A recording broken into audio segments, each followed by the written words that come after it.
Hey everybody, this is Duane Butler, and I'm senior pastor here at World Worship Church, and I want you to consider this. Consider this. Out of all of the books of the Bible, out of all the different parts of the Bible, the one book that seems to have so many issues that pertain to life is the Psalms. And in particular, Psalm 139, you find something very interesting there. And it starts in verse 13. I want to read through verse 16. I want you to see something. So it says, "For you formed my inward parts, you covered me in my mother's womb."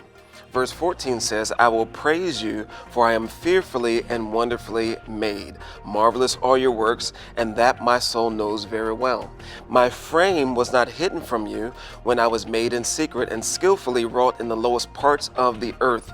Your eyes saw my substance being yet unformed, and in your book they were all written. The days fashioned for me, when as yet there was none of them." This is a psalm that's written by David, talking about how he was created and how God took care to make him as he was. But particularly in verse 14, we find something that's really interesting, where it says, "I am fearfully and wonderfully made." Have you ever thought about that? That you're fearfully and wonderfully made.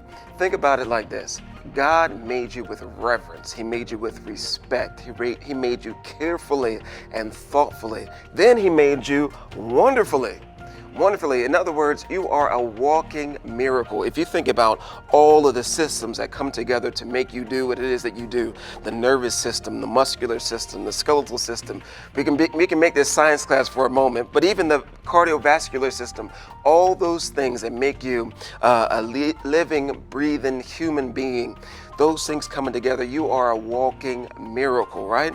Even if it comes down to how twins work and how they're made the same, but they're also made a little different because of their thoughts and personalities.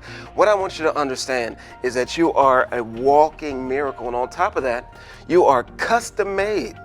You're custom made so that there's nobody else like you. Yeah, there's other people who are similar to you. You might look somewhat like somebody else.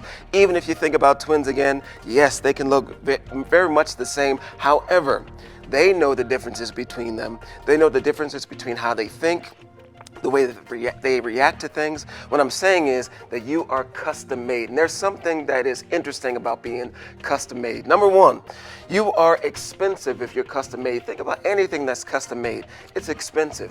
It's expensive. It looks better. It is costly. It is precious. Someone took the time for them to make it themselves. They put a lot of thought into it. You understand? Okay, so then now if you think about those things, you also understand that there's nothing else like it. There's another one. There's a desk that could be made like another desk, but there is no other desk that has as many swirls or as many notches in it as that one does. So that brings up something very specific when it comes to being custom made.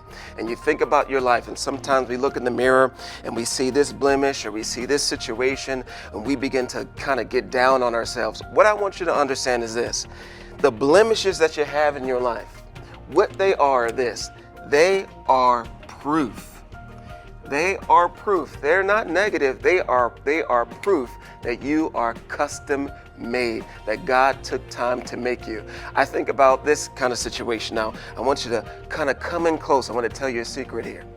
You see this little mole right here, this dot? I consider this the spot on my life that I know that God has fearfully and wonderfully made me. Think about your own life. What has God touched? What has God put there to let you know that He has carefully and thoughtfully thought about you in making you, all right? I want you to take some time and just think about that.